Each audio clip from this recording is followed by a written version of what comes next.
Well, hello, friends. This is Rob coming at you, Rob Jacobson, pastor of Restoration Covenant Church, if we haven't met. We were talking about Sabbath Sunday. We're practicing that as a church, and so we want to talk about what it means to follow this command that God says to honor the Sabbath and keep it holy. It's the longest of the 10 commandments, and yet it's one that we have a really hard time practicing. And if we break it, it doesn't seem to have the same effect as murder and adultery and even lying. I guess maybe that's good, but that's a different discussion. But for today, that's what we're talking about. What does it mean to honor the Sabbath and keep it holy? So in order to answer that question, we've got to see the first time that we see the word Sabbath. At least in Hebrew, it's Shabbat or stop. And the first time that God uses this word is in day 7 of creation. God creates the universe, the heavens and the earth, and all that is in the earth in the first 6 days. And then on the 7th day, it says that God does nothing.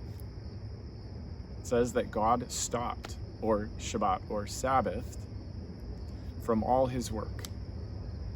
And on day 7 of creation, it says that he made it holy because he stopped the work he was doing. So nothing was created on day 7. Do you remember the last time you did nothing? It's something that we very rarely do. Even when the world shut down on March 15th, 2020, we really had a hard time stopping. For some of us, it was this welcomed rest, but yet we didn't know what to do with it. In the very fabric of creation, God puts stopping or Sabbath in as part of the fabric of the DNA of how he created the world. I mean, that to me is mind-blowing, that he would say that the world works in this rhythm of 6 days on, 1 day off, or 6 days of work, 1 day of rest. And if you're a human being and you're created on day 6, then the first day of creation that you enjoy with God in the Garden of Eden is day 7. You start with rest. You start with stopping. The first thing that God made holy was not God, was not creation, was not humans. The first thing that God calls holy in the Bible is stopping. The next time we see the word stop or the word Sabbath, actually the word holy, is in Exodus 3, when Moses is brought up to this mountain and he's tending the sheep of his father-in-law. And in Exodus 3, God calls to him from this burning bush. I'm just gonna pull it up here. And it's fascinating how this language is used. It says that the angel of the Lord appeared to Moses in the flames of fire within the bush. And Moses saw that the bush was on fire and it did not burn up. So Moses thought, I will go over and see this strange sight, why the bush does not burn up. And when the Lord saw that Moses had gone over to look, God called to him from the bush, saying, Moses, Moses. And Moses responded, here I am. See, God didn't call to him until he saw that Moses had looked and actually stopped to look, to go over to see. I think that's true in so much of our life, that we don't see unless we stop. Can you remember the last time that you stopped, and in your stopping, then you saw something that you would have otherwise missed? I know this has been true in my life as a parent. When I'm paying attention or not paying attention. I remember this time I was on a mission trip in Honduras, and there was this boy named Danilio.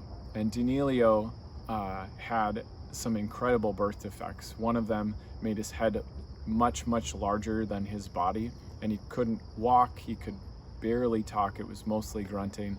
His parents had actually abandoned him, and his grandmother took care of him. And yet, as we were in this village and as we watched Danilio and as we watched people hold Danilio and sing to Danilio, and his grandmother loved Danilio, something happened. I was transformed in that moment. I could see the unconditional love of God in a new way, and it's because I stopped that God gave me the eyes to see it. So when was the last time you stopped so that you could see? That's part of the reason that we Sabbath. That's part of the reason that God puts it in. When God's people come back to that same mountain that God does deliver them from Egypt and brings them to that same mountain that Moses was called on, he gives them the 10 commandments. He gives them in Exodus 20. And again, the Sabbath command is the longest of the commandments. He says in Exodus 20, to remember the Sabbath and keep it holy. 6 days you are to labor and work, but the seventh day is a Sabbath to the Lord your God. In it you shall not do any work, nor you, nor your son, nor your daughter, nor your male or female servant, nor your cattle, nor the sojourner who stays with you. For in 6 days the Lord made the heavens and the earth and the sea and all that is in them, and then he rested.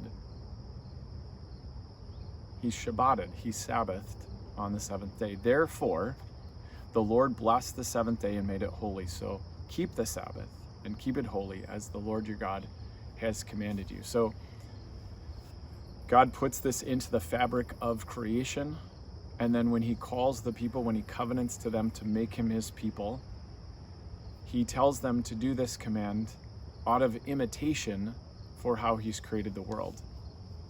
Out of the fabric and rhythm of how God's people are to live based on how God designed the world.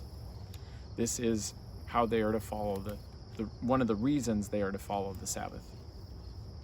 So first we see, if day 7 is the first Sabbath and the humans are created on day 6, we see that Sabbath is a gift, not a reward for the hard work we've done, not something we've earned, something we receive. Even in the midst of creation, God stops and looks over the whole world, and not everything was complete, but everything was as it should be. So even in that, the creation work wasn't done. God calls the humans to cultivate and co-create with him. And so Sabbath is a reminder that our work isn't complete, but we can still stop. And then, based on what we see in Exodus 20, Sabbath is this command that we are to do to imitate and follow the way that God created the world. But of course, God's people, maybe not of course, in case you don't know the story, God's people rebel away from those commandments. And so that generation has to wander in the wilderness and learn some things about God and teach their children so that they don't repeat the same mistakes. And in Deuteronomy 5, Moses is still around. He gives the commands again to the next generation as they're about to enter the promised land. And this time he gives the Sabbath command. It's a long command, but he changes the reason for why. It says in Deuteronomy 5, 6 days you are to labor and rest and do all, or 6 days you are to labor and do all your work. But the seventh day is a Sabbath day of the Lord your God. In it you shall not do any work, nor your son, nor your daughter, nor your male or female servant, nor your ox, donkey, any of your cattle, nor the foreigner that stays with you, all the same. Remember that you were a slave in the land of Egypt, and the Lord your God brought you out by a mighty hand and an outstretched arm. So therefore, God has commanded you to observe the Sabbath. See, this time, we see the reason to practice Sabbath not as imitation, but as liberation. This is part of what it means to be not just countercultural, but part of what it means to live in the freedom of God, not under the tyranny of Egypt. And Egypt is a real place. Egypt was a real place in the Bible. Egypt is a real place on the map, but Egypt is also a spiritual place, because if you can't stop your work, then you're in bondage to it. You're in Egypt. And so Sabbath is this call out, this declaration to say, I live in the freedom that God has given me, and I will live under that freedom. I don't get to do whatever I want whenever I want it. I choose to not work every moment of every day. So those are the things that I see as the big big reasons for Sabbath. It's not easy, and it wasn't easy in the Old Testament. People still kept getting it wrong. It wasn't easy when Jesus was around. People continued to get it wrong. The religious leaders added a ton of rules to it. But we don't follow the Sabbath out of duty, but we don't also follow the Sabbath to make up a bunch of rules. We receive the Sabbath because we declare our humanness, we declare who God is, and we live in that imitation and liberation. So how do we do it? What does it look like? Well, Marva Dawn, who wrote this really great book called Keeping the Sabbath Holy, breaks the Sabbath into 4 sections or 4 rhythms, 4 movements within the Sabbath. You can do it morning to morning, you can do it evening to evening. If you can't start with a whole day, I would encourage you to do what you can, but a 24-hour period lives into that whole rhythm. It works really well for me, works better for me to do evening to evening. So the first movement, she says, is ceasing, where we stop, we cease. We cease our work, we cease our productivity, we cease our accomplishing. We cease from thinking the world revolves around us. We also cease our anxiety. We cease our attention. We cease trying to be God. We cease scrolling through social media. We cease comparing. We cease checking in with friends incessantly. We cease our FOMO, and we cease escaping, however we do it. And then we rest. So we cease, and then we rest. And when we rest, we're talking about spiritual rest, where we can just be with God. We're talking about physical rest, where maybe you don't set an alarm, maybe you get to sleep in. We're talking about emotional rest, where we put down the worry, we put down the conflict, we put down this nagging sense of disappointment that you might carry. We might even do social rest. Then we move from resting to embracing. And here in embracing, we ultimately embrace God and God's unconditional love for us.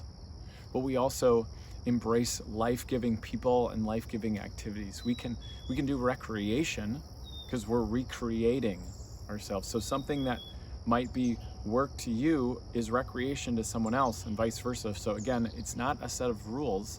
It's looking into what is life-giving and where do I need to jump in? Not because I have to, but because I want to. Activities that are delightful.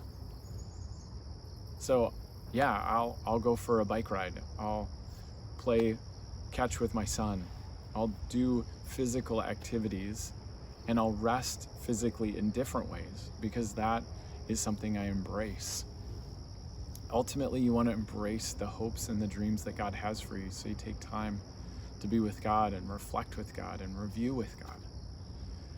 And then the last movement is feasting. At least that's what Marva Dawn calls it. It would include worship. It would include reflection. It would include prayer. But you're feasting on, again, God and for sure food. You're probably feasting with friends, a small community of people that is life-giving. This would include worship. This would include church celebrations. It would include any kind of celebration where you invite God into it. And when you practice these 4 movements, you find that you have more energy to get done the work in 6 days that you used to do in 7. See, it is hard, but if you're not doing it, have you talked to God about why? What's stopping you from stopping? Many of us think, I just need all of the time to get the work done. Sabbath might be a little bit like tithing. Let's give the first day to God.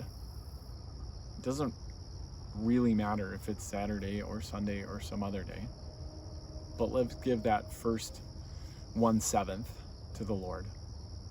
kind of like we give the first 10% to God, because it represents the whole. And if we give the first day to God, we will start to live in a new rhythm. It's like we're giving a little bit of Sabbath to every day. I think Jesus lived in rhythm with God all the time. That's why he was able to say in John 5 that my Father is always at work and I too am working. And yet we see Jesus rest, we see him stop, we see him Sabbath, we see him worship. He lived in ultimate connection and ultimate rhythm with God. And that's, friends, that's what we want. I mean, Sabbath reminds us that one day God will make right all that is wrong in the world. And we know that because of what Jesus has done for us, because of his perfect life, his sacrificial death, and his ultimate resurrection. So when we Sabbath, we call out that new kingdom. We live into the way in which the world is supposed to be, even when it's not yet. I pray that you would join in this adventure, this celebration, this reflection. So where do you need to stop and cease? And where do you need to rest? And where or what or who do you need to embrace? And then what will feasting look like for you? I pray that you will join in the adventure. You'll share with us how you are doing it and what it looks like. And pray that you dive into these scriptures from Exodus 20 and Exodus 3 and Genesis 2 and Deuteronomy 5 and continue your own discovery of the Sabbath day. Take care, friends.